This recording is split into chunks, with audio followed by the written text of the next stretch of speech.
Welcome to Lal classes. Lal classes में एक बार फिर से आप सभी का स्वागत है। ये फटाफट रिवीजन चल रहा है उन सभी कैंडिडेट के लिए जो इस बार एसएससी का किसी भी प्रकार का एग्जाम देने वाले हैं। चाहे वो एसएससी एलडीसी का एग्जाम हो, चाहे वो सीजीएल का एग्जाम हो, चाहे आपका एसएससी जेई का पेपर देने वाले हैं या फिर सीपीओ का पेपर देने वाले हैं, उन सभी को फोकस करके ये जो है स्पेशल जो है वो आपको फटाफट रिवीजन करवाया जा रहा है, जिसमें आपको पूरा का पूरा साइंस और पूरा जीके, यानी कि चाहे वो आपका हिस्ट्री हो या ज्योग्राफी हो या इकोनॉमिक्स हो, ठीक है, या फिर पॉलिटी हो या इसके अलावा साइंस का कोई भी पोर्शन हो और करेंट अफेयर हो, ये सारा जो आपका 25 क्वेश्चंस आते हैं उन सभी चीजों का हम लोग फटाफट रिवीजन कर रहे हैं।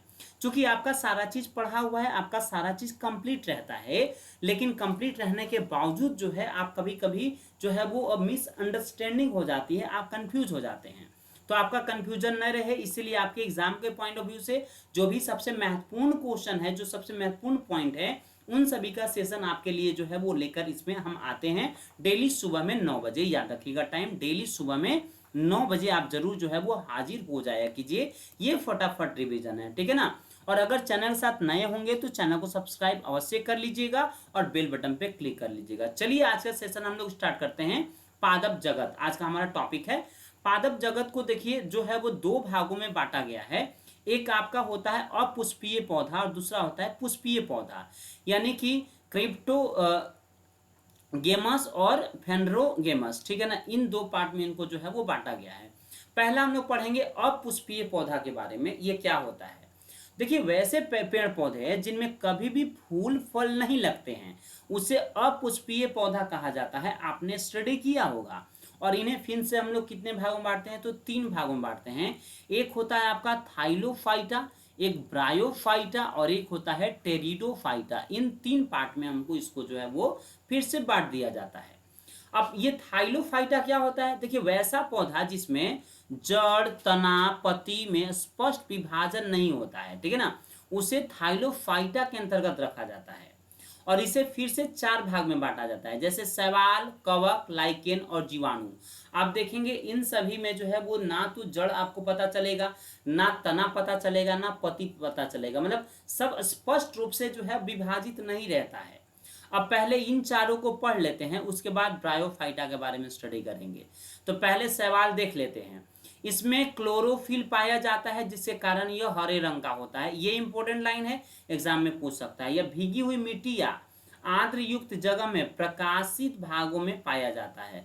आप देखेंगे जहां आप काई का नाम सुने होंगे, जहां पे पानी उनी होता है उसके बगल में काई जम जाता है, वो आप इसको जो है वो देखे होंगे। इनमें संचित भोज्य पदार्थ स्टार्च, ठीक है ना, स्टार्च हरी लवक जो है वो पाया जाता है। क्लोरोफिल जो है वो पाया जाता है इसमें, जिसके कारण यह सूर्य प्रकाश की उपस्थिति में अपना भोजन प्रकाश संश्लेषण की क्रिया के द्वारा खुद बना लेती है। और आपको पता होगा वैसा कोई भी जीव जंतु या पेड़ पौधा जो अपना भोजन स्वयं बना लेता है उसको क्या कहते हैं, ऑटोट्रॉपिक कहा जाता है, यानी कि स्वपोषी कहा जाता है। तो ये स्वपोषी कहलाते हैं। सवाल कई प्रकार के होते हैं, जैसे कुछ लाल सवाल पाए जाते हैं तो कुछ भूरा सवाल होता है। लाल सवाल का रंग देखिए एक विशेष प्रकार के वर्णक जिसको आर फाइको इरिथ्रिन कहा जाता है, इसके कारण वो उसका कलर कैसा होता है, तो लाल होता है। प्रवाल भित्ति के बारे में बात कर लेते हैं। प्रवाल भित्ति का निर्माण सिलेंटेरेटा संघ का जंतु प्रवाल, यानी जिसको कोरल कहते हैं, के कारण हुआ है। ये इंपॉर्टेंट पॉइंट है, इसको याद रखिएगा, हमेशा एग्जाम में क्वेश्चन यहाँ से आते हैं।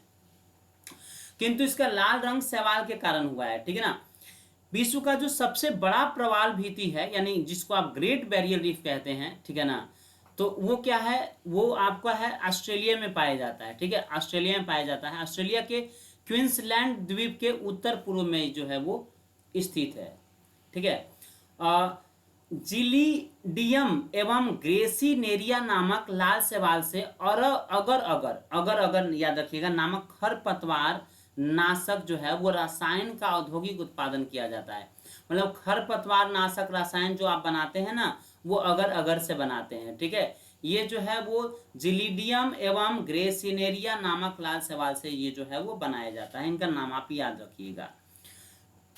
लाल सवाल के बाद आपको देखने को मिलेगा भूरा सवाल। यह सवाल आर फाइकोजेंथिन नामक वर्ण के कारण भूरे रंग का होता है। सार गैसम एक भूरा सवाल है, यह भी आपको याद रखना है, जिसकी उपस्थिति के कारण ही 30 डिग्री से 40 डिग्री उत्तरी अंटार्कटिक महासागर क्षेत्र में एक विशेष प्रकार का साग पाया जाता है, उसे ही सार गैसो सागर भी कहा जाता है। भूरा सवाल में एक विशेष प्रकार का अल्जेनिक एसिड पाया जाता है, अर्गेनिक एसिड पाया जाता है, जिसके कारण इस सवाल का उपयोग आपातकाल के दौरान संक्रमण यानी जो ट्रांसफ्यूजन कहलाता है के लिए इसको जो है वो किया जाता है। इस सवाल का जापान एवं इंग्लैंड में पशु चारा के रूप में प्रयोग किया लाया जाता है, ये आप जानकारी के लिए याद रखिएगा। अगला देखिए कवक के बारे में जान लेते हैं, जिसको आप फंगी कहते हैं। यह आर्द्र युक्त भागों में अंधेरे वाले हिस्सों में पाया जाता है, इसमें क्लोरोफिल नहीं पाया जाता है, ये बात आपको यहाँ पे याद रखना चाहिए। अतः यह अपना भोजन खुद नहीं बनाता है, बल्कि सड़े गड़े पदार्थ से अवशोषण विधि के द्वारा क्या कर लेता है, ग्रहण कर लेता है। तो यह भी आपके एग्जाम में क्वेश्चन बन सकता है कि ये जो कवक होते हैं वो किस विधि से अपना भोजन प्राप्त करते हैं, तो अवशोषण विधि से, सड़े गड़े पदार्थ से। अतः इसे मृत जीवी यानी कि सेप्रोफाइटिक जो है वो कहा जाता है। इसमें जो संचित भोज्य पदार्थ ग्लाइकोजेन के रूप में पाए जाते हैं, ये भी बात आपको याद रखना है, ये भी महत्वपूर्ण लाइन है। शैवाल के शरीर में संचित जो भोज्य पदार्थ होते हैं वो स्टार्च के रूप में पाया जाता है। कवक के द्वारा शर्करा का किण्वन की प्रक्रिया करके इथाइल अल्कोहल की प्राप्ति की जाती है, ये बात आपको याद रखना है कि इथाइल अल्कोहल की प्राप्ति और किससे किया जाता है, तो कवक के द्वारा शर्करा का किण्वन करके, किण्वन प्रक्रिया के द्वारा। मशरूम पेनिसिलियम ईस्ट कवक का उदाहरण है, ये आपके एग्जाम में बहुत बार आ चुके हैं कि मशरूम जो है वो किसके एग्जाम्पल्स हैं, तो याद रखिएगा कवक का है, मशरूम के साथ साथ पेनिसिलियम और साथ में ईस्ट भी। ईस्ट के द्वारा ही शर्करा का किण्वन किया जाता है, ये भी बात आपको यहाँ पे याद रखना है। पेनिसिलियम को औषधि की रानी कहा जाता है, ये बात आपको याद रखना है, क्योंकि इसी के द्वारा अलेक्जेंडर फ्लेमिंग ने प्रयोगशाला में पहला एंटीबायोटिक पेनिसिलिन का क्या किया था, निर्माण किया था। मशरूम प्रोटीन का सबसे अच्छा जो है वो स्रोत है, इसमें लगभग 80% से भी अधिक प्रोटीन पाया जाता है, और सभी दालों में सबसे अधिक प्रोटीन जो है वो सोयाबीन तथा दूसरा चना दाल में पाया जाता है। सोयाबीन को बॉल ऑफ प्रोटीन कहा जाता है, ये इंपॉर्टेंट लाइन है, आपके एग्जाम में आ सकता है। बॉल ऑफ प्रोटीन किसे कहा जाता है, सोयाबीन को कहा जाता है। लाइकेन, ठीक है, जिसको आप सैग भी कहते हैं, लाइकेन को शैवाल और कवक के बीच के कड़ी यानी योजक कड़ी यानी सिम्बियोसिस जो है वो कहा जाता है। लाइकेन को वायु प्रदूषण का सूचक कहा जाता है, बहुत बार एग्जाम में आ चुका है कि लाइकेन को वायु प्रदूषण का सूचक क्यों कहा जाता है, क्योंकि थोड़ा सा वायु में अगर सल्फर डाइऑक्साइड की मात्रा जो है वो बढ़ जाती है या रहती है तो लाइकेन का विकास नहीं हो पाता है, जिससे यह पता चल जाता है कि वहां पे एयर में जो है वो कितना आपको जो है पॉल्यूशन है। ग्राफिक्स नामक लाइकेन का प्रयोग लिटमस पत्र को बनाने में किया जाता है। One of the most important point, यहाँ से बहुत बार आपके एग्जाम में क्वेश्चंस आ चुके हैं। अम्ल या एसिड नीला लिटमस को क्या कर देता है, लाल कर देता है। बेस या क्षार लाल लिटमस को नीला कर देता है। ये दोनों इंपोर्टेंट लाइन है, यहाँ से कभी भी आपके एग्जाम में क्वेश्चन टपक सकते हैं। लबेरिया नामक लाइकेन से परफ्यूम यानी इत्र बनाया जाता है। सर्वप्रथम नूरजहां की माता अस्मत बेगम के द्वारा इत्र की खोज की गई थी। इन्होंने गुलाब के फूल से इत्र का क्या किया था, तो निर्माण किया था। एसिनिया नामक लाइकेन में कुल एंटीबायोटिक पाया जाता है, जिसके कारण इसका उपयोग डायरिया, टेटनस, काली खांसी यानी पर्ट्यूटिस जिसको आप कहते हैं, रोग से बचने के लिए दवा इसके से जो है वो बनाया जाता है, ये भी याद रखिएगा। इसके बाद बैक्टीरिया की बात करेंगे, ठीक है ना। इसकी खोज देखिए लिवियन हॉक के द्वारा किया गया था। किसके द्वारा, लिवियन हॉक के द्वारा किया गया था, जबकि इसका नामकरण एहरेन वर्ग के द्वारा किया गया था। ये दोनों जो है वो बहुत बार एग्जाम में आ चुके हैं, दोनों को आप जरूर याद रखिएगा। जीवाणु का जो है खोज किसके द्वारा किया गया था, लिवियन हॉक के द्वारा किया गया था। इसका नामकरण जो है वो किसके द्वारा किया गया था, तो एहरेन वर्ग के द्वारा किया गया था। इसे मनुष्य का दोस्त और दुश्मन दोनों कहा जाता है, ठीक है ना। कुछ लाभदायक जीवाणु का नाम देखिएगा, जैसे लैक्टोबैसिलस जीवाणु, यह क्या करता है, जीवाणु दूध से दही बनाता है। जब आप दूध से दही बनाते हैं तो उसके लिए लैक्टोबैसिलस जीवाणु का जरूरत पड़ता है। बैक्टीरियम, ठीक है, यह जीवाणु अल्कोहल से सिलिका का जो है वो निर्माण करता है, यह भी बात आपको यहाँ पे याद रखना चाहिए। एजिटोबैक्टीरियम, ठीक है, यह जीवाणु मुख्य रूप से धान के पौधों में पाया जाता है और वहां पे क्या करता है, तो वायुमंडलीय नाइट्रोजन से नाइट्रेट में क्या करता है, उसको बदल देता है। कौन सा? एजिटोबैक्टीरियम। इसको याद रखिएगा, ये धान के पौधों में पाया जाने वाला है और इस प्रक्रिया को नाइट्रोजन स्थिरीकरण कहा जाता है।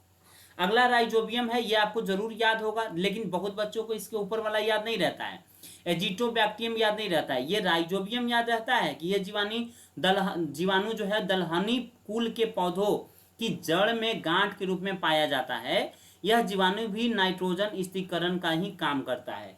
तो ये वाला तो पता रहता है बच्चों को, राइजोबियम वाला, लेकिन ये एजिटोबैक्टीरियम वाला कंफ्यूज रहते हैं, तो इसको एक बार आप देख लीजिएगा, धान के पौधों में पाया जाता है, ठीक है ना। ओके, अगला जो आपका कुल है वो ब्रायोफाइटा है, क्योंकि हम लोग पहला देख लिए, अगला क्या देखने जा रहे हैं, ब्रायोफाइटा देखने जा रहे हैं। इससे पेड़ पौधे का उभयचर यानी कि ऑफिलिबियन ऑफ प्लांट किंगडम के नाम से इसे जो है वो जाना जाता है, अर्थात यह पौधा जल और स्थल दोनों जगहों पर ये रह सकता है, इसलिए ब्रायोफाइटा, ठीक है ना, इसलिए उभयचर कहते हैं। उभयचर मतलब वैसा कोई भी पेड़ पौधा या तो जीव जंतु जो दोनों जगहों पर रहे, पानी में भी रहे और स्थल पर भी रहे। ब्रायोफाइटा में एक विशेष प्रकार का जड़ पाया जाता है जिसे रिजवाइड यानी रिजवाइड कहा जाता है, ये याद रखिएगा। रिजवाइड क्या है, तो ब्रायोफाइटा का जो जड़ पाया जाता है उसे कहा जाता है। ब्रायोफाइटा में मिट्टी अपरदन को रोकने की क्षमता होती है, ये भी आपके लिए जो है महत्वपूर्ण पॉइंट है। इसे स्थलीय वनस्पति का पथ प्रदर्शक यानी पुरोगामी पॉइनर भी कहा जाता है। ब्रायोफाइटा का सबसे प्रमुख उदाहरण जो है वो स्फेगमन है, ठीक है ना, स्फेगनम है, ये भी याद रखिएगा। इसमें जल अवशोषण करने की क्षमता अधिक होने के कारण इसका उपयोग बाढ़ वाले क्षेत्रों में नदी के द्वारा भूमि कटाव को रोकने के लिए किया जाता है, ठीक है। ये आपको यहाँ पे ये बात जो है वो याद रखना चाहिए। इसमें कुछ ईंधन का भी गुण पाया जाता है, ठीक है ना, जिसके कारण जो टुंड्रा प्रदेश के जो निवासी होते हैं, जो एस्किमो जनजाति के, ठीक है ना, इनका प्रयोग जो है वो क्या करते हैं, चिराग जलाने में या लैंप के रूप में करते हैं। और आपको बता दें, इनका जो घर होता है वो बर्फ का होता है। बहुत बार ये भी क्वेश्चन आ चुका है कि जो टुंड्रा प्रदेश के जो निवासी होते हैं एस्किमो जनजाति के, उनका घर क्या चीज का बना होता है, तो बर्फ का बना होता है। टेरिडोफाइट, ठीक है ना, टेरिडोफाइट, ठीक है ना, फाइटा। इस पेड़ पौधे में जड़, तना, पत्ती स्पष्ट विभाजन रहता है, जबकि ऊपर वाले में नहीं था। इसमें जाइलम एवं प्लोएम नामक संवहन ऊतक पाया जाता है, यह आपको याद रखना चाहिए। जाइलम ऊतक मिट्टी में पाए जाने वाला जल एवं खनिज लवण को मूल रोम यानी जिसको रूट हेयर कहते हैं के द्वारा अवशोषित करता है और उसे पत्ती तक ले जाने का काम करता है। बहुत इंपॉर्टेंट है। जाइलम का काम क्या है, जाइलम टिश्यू का काम क्या है, तो मिट्टी में जो भी जल एवं खनिज लवण पाया जाता है उसे क्या करता है, तो पत्ती तक जो है वो ले जाता है। किसका काम है, जाइलम का। बहुत बार एग्जाम में आया हुआ है ये, इसको आप जरूर जो है याद कर लीजिएगा। जबकि फ्लोएम ऊतक पत्ती में प्रकाश संश्लेषण के द्वारा बने भोज्य पदार्थ को पेड़ पौधे के विभिन्न हिस्सों में ले जाने का काम करता है। तो देखिए फ्लोएम का काम क्या है, तो पत्ती में जो प्रकाश संश्लेषण के द्वारा जो भोज्य पदार्थ बन जाएगा उसको पेड़ पौधा के विभिन्न हिस्सों तक ले जाएगा, उसका नाम क्या है, फ्लोएम है, ठीक है। और ये जो जल उल ले जाएगा उसका क्या नाम है, तो जाइलम है। दोनों में कंफ्यूज मत होइएगा, दोनों को आप जो है वो क्लियर रखिएगा। एजोला एक्विस्टेम मास टेरिडोफाइडा का जो है वो उदाहरण है। एजोला को जलीय फर्न के नाम से भी जाना जाता है, ठीक है ना। जलीय फर्न के नाम से किससे जाना जाता है, तो एजोला को जाना जाता है। इसमें नाइट्रोजन स्थिरीकरण का गुण पाया जाता है, ये भी बात आपको यहाँ पे याद रखना चाहिए। तो पहला तो आप देख लिए, दूसरा क्या है आपका, तो पुष्पीय पौधा है, ठीक है। पुष्पीय पौधा यानी कि फेनेरोगोगेमस, ठीक है। ये क्या होता है देख लीजिएगा, वैसा पौधा जिसमें फूल फल लगता है उसे ही पुष्पीय पौधा कहा जाता है। और इसके दो भाग होते हैं, देखिए, एक अनावृत बीजी पौधा होता है और एक आपको आवृत बीजी पौधा होता है। अनावृत बीजी पौधा क्या होता है, वैसा पौधा जिसमें बीजाव यानी सीड कोट जो है वो ढका हुआ नहीं रहता है, उसे कहते हैं। इस प्रकार का पौधा मुख्य रूप से पर्वतीय ढालों पर पाया जाता है। विश्व का जो सबसे लंबा अनावृति पौधा है वो साइकस है। क्या है, तो साइकस है, जिसमें स्टार्च की प्राप्ति होती है और इसी के द्वारा साबूदाना का निर्माण होता है। तो साबूदाना का निर्माण किससे होता है, ये भी याद रखिएगा, तो ठीक है ना। किससे होता है, तो साइकस के पौधे से होता है, साइकस से होता है, आपको याद रखना है। चीड़ नामक पौधे से तारपीन का तेल बनाया जाता है, बहुत बार एग्जाम में आया है, इसको याद रखिएगा। तारपीन का तेल किससे बनाया जाता है? चीड़ नामक पौधे से।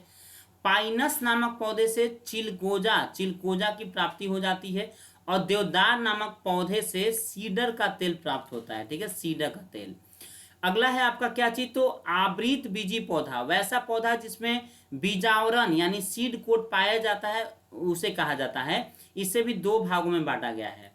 देखिए, अगर चैनल के साथ नए होंगे तो चैनल को सब्सक्राइब जरूर कर लीजिए, आपको बार बार कह रहे हैं, क्योंकि आपके पास अगला नोटिफिकेशन फिर नहीं मिल पाएगा। और इसी प्रकार का हम आपके लिए लगातार वीडियो लाते हैं। और अगर आपको वीडियो पसंद आ रहा है तो लाइक अवश्य कर लीजिएगा और अपने मित्रों के साथ शेयर कीजिएगा। अगर आपको इसका पीडीएफ चाहिए तो पीडीएफ के लिए आप हमारा टेलीग्राम, जो लिंक नीचे दिया गया है डिस्क्रिप्शन बॉक्स में, उसको आप ज्वाइन कर लीजिएगा। वहां पे आपको जो है इसका पीडीएफ जो है वो आपको अवेलेबल करवा दिया जाएगा, आपको मिल जाएगा। या तो आप हमारे वेबसाइट www.padhobabu.com पर भी जाकर, padhobabu.com, ठीक है ना, इस पे भी जाके आप जो है वो वहां से भी पीडीएफ डाउनलोड आप कर सकते हैं। या तो वहां से तो आप उसको वर्ड में भी जो है वो डाउनलोड कर सकते हैं, जिसका आप यूज कर सकते हैं अन्य कहीं जगहों पर। एक बीजपत्री पौधा क्या होता है देख लीजिएगा। इस पौधा के बीच में केवल एक दाना रहता है, ठीक है ना, क्योंकि आपको बता दिए दो प्रकार का ये होता है। कौन सा? तो आपको आवृत बीजी पौधा, एक बीजी पौधा पत्री पौधा होता है, दूसरा आपका द्विबीजी पत्री पौधा होता है। अब एक बीजी में बताएं आपको कि इसके बीच में केवल एक दाना रहता है बस, ठीक है ना। जैसे प्याज में आप देखोगे केवल एक दाना रहता है। लहसुन में, गन्ना में, मक्का में, चावल में, गेहूं में, नारियल में, बांस में, सब में केवल आपको एक दाना दिखाई देगा।